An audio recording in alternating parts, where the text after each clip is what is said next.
So my thesis statement is my research question, how does standardized testing affect the quality of education in U.S. schools? I'm using OneSearch partially because this is what it gave me, but also because it searches all the databases, which therefore makes my research more efficient because I don't have to comb through every single database on my own. Now my search term is standardized. Okay.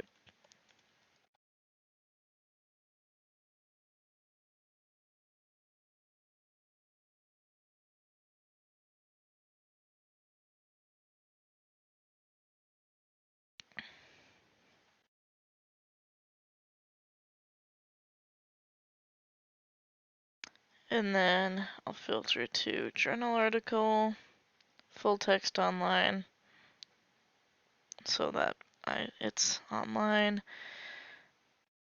newspaper article, and magazine article, because those are the parameters requested for the assignment.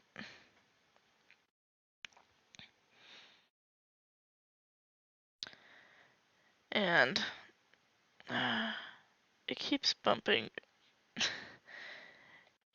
There we go. Now it's number 4. It switches every time I do this. The effects of high-stakes testing in an inner-city elementary school. So it talks about how standardized testing, in particular high-stakes standardized testing, which is really all standardized testing at this point, but I chose that because it illustrates the problem with standardized testing, which is that teachers teach to the test because it's high stakes. Then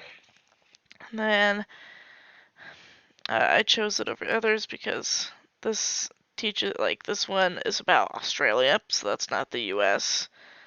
This is just talking about reading, not really related. Neurodevelopment outcomes, like none of this really relates. No Child Left Behind, while it technically relates, it's talking about the law, not the testing. So that's why I chose it over others, because it directly gave me what I wanted. For currency, I mean, technically it's more like the last 2 decades, but I went 2008 to now. Like, I don't know, it's kind of flexible as far as currency, because standardized testing has been a thing for a hot second. My author, Wayne Wright, is credible. Yeah, he's a dean at the College of Education, he's an associate dean, and he actually has a PhD in educational leadership and policy studies at Arizona State University, which is the university he wrote his research paper at. References. He's got a huge mix of references. Like he's got some journals. He's got oh come on, where is it? He's got journals. He's got web pages. He's got newspaper articles. And if you look at that, he hits up everybody. And websites. They're mostly scholarly. He mostly uses educational, he mostly uses scholarly books and journals and things. But he kind of hit everywhere.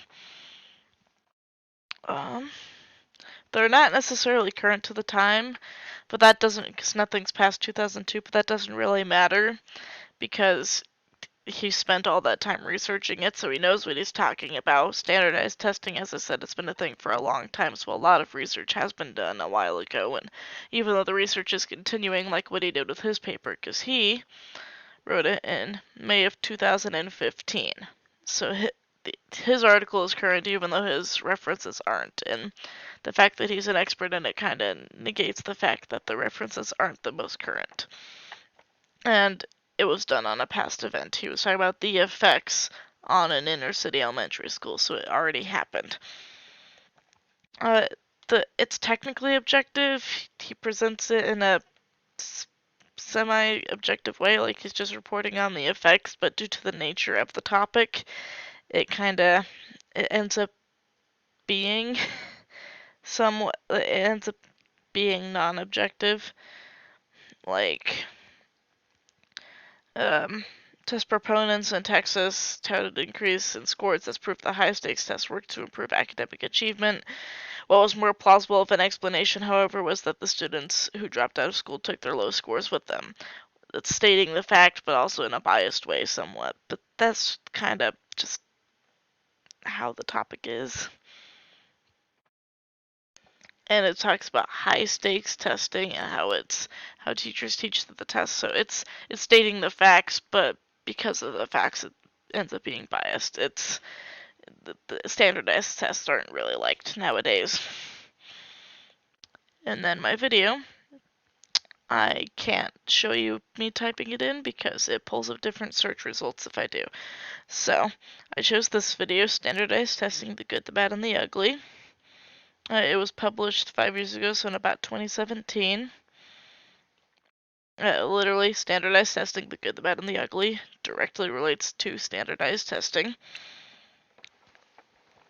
And that is about the channel teaches teachers. It's goes over teaching strategies, Google Apps for Education. So he's studied this for a hot second. His name is Frank Avila, and yeah, he teaches teachers, so he's pretty credible. There's no sources, but YouTube videos rarely cite their sources. Even TED Talks don't really cite their sources, at least not on their website. So somewhat of a non-issue. It just goes over it. They're presenting their information. They're saying, here's the information I have to give. Here it is. They don't necessarily go into citing. And it is objective.